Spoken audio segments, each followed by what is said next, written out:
అణగారిన వర్గానికి చెందిన నేను పలగ ప్రకాష్ అనే నేను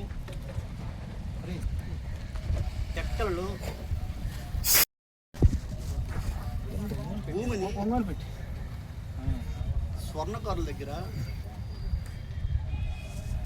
అన్ని అనుమతులు తీసుకొని అన్ని ఆధారాలు తీసుకొని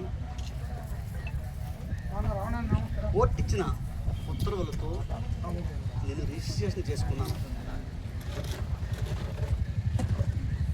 కానీ ఈ 2 ఎకరాలు నేను కొనటం వలన లేనిపోని అపోహలు సృష్టించి తప్పుడు భూమిగా గవర్నమెంట్ భూమిగా చిత్రీకరిస్తున్నారు.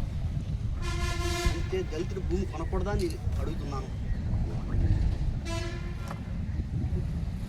నేటికి ఈ సమాజంలో దళితులు అట్టడిన ఉండి ఎన్నో ఇబ్బందులకు గురవుతుంటే నేను ఒక పారిశ్రామికవేత్తగా ఒక సినిమా నిర్మాతగా అంచెలంచెలు ఎదుగుతూ నాకు లండన్ గవర్నమెంటే నా బిజినెస్ను చూసి సన్మానం చేస్తే నేను ఈ భూమిని ఏదో దోచేసినట్టు అడ్డుగోలుగా లాగేసినట్టు వాళ్ళని డబ్బులు ఇవ్వనట్టు చిత్రీకరిస్తున్నారు. ఇది చాలా బాధాకరమైన విషయం.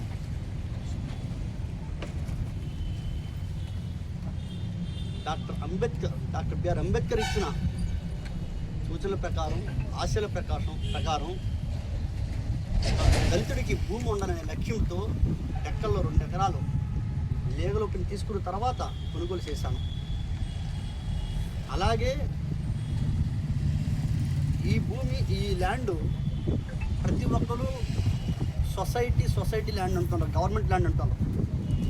1966లో డిసెంబర్లో లీగల్గా ఫోటోజ్ అమ్ముడమ్మ దగ్గర ఈ సొసైటీ రిజిస్ట్రేషన్ చేసుకుంది. ఇది ప్రైవేట్ ల్యాండ్ అనడానికి ఇది ఆధారాలు. 1966లో ఈ ల్యాండ్ ప్రైవేట్ ల్యాండ్ని ఆధారాలు ఉండబట్టి నేను దీనిలో వాళ్ళు చితికిపోయి రూపాయి లేక అల్లాడిపోతుంటే వాళ్ళని నేను చేతులు అందించాను తప్ప వాళ్ళ దగ్గర ఏ రోజు కూడా నేను మోసం చేయలేదు. మనవి చేస్తున్నాను. నేను 2000 వరకు నేను ఏదో తప్పుడుగా రూపాయి సంపాదించలేదు. నేను లీగల్గా సినిమా నిర్మాతగా 2 సినిమాలు తీశాను, కొన్ని సినిమాలకు డిస్ట్రిబ్యూషన్ చేశాను. పలగా ఇండస్ట్రీ అనే ఒక సంస్థని వైజాగ్ పోర్టులో 3వ స్థాయిలో ఉండి నాకు లండన్ గవర్నమెంట్ సన్మానం చేసింది. అంటే దళితులు భూమి కొనకూడదని నేను మనం చేస్తున్నాను. అసలు ఇది ప్రభుత్వ భూమి, గవర్నమెంట్ భూమి, ఇది పరిగణలో తీసుకొని ప్రస్తుత మన గౌరవ ఆర్డీఓ గారు అత్యుత్సాహం చూపిస్తున్నారు ఈ భూమి మీద. అసలు ఈ భూమి గవర్నమెంట్ భూములు ఎన్ని ఉన్నాయి? ఆ రోజు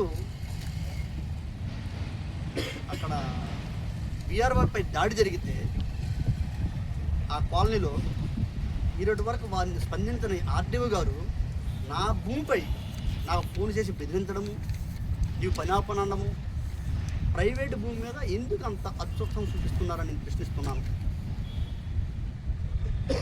ఒకవేళ ఈ ల్యాండ్లో 1 గజం భూమి కానీ గవర్నమెంట్ ల్యాండ్ ఉంటే నేనే స్వయంగా మీకు ఇచ్చేస్తాను. అంతేగాని నా భూమి మీద రద్దంతా చేయొద్దని మీకు మనవి చేస్తున్నాను.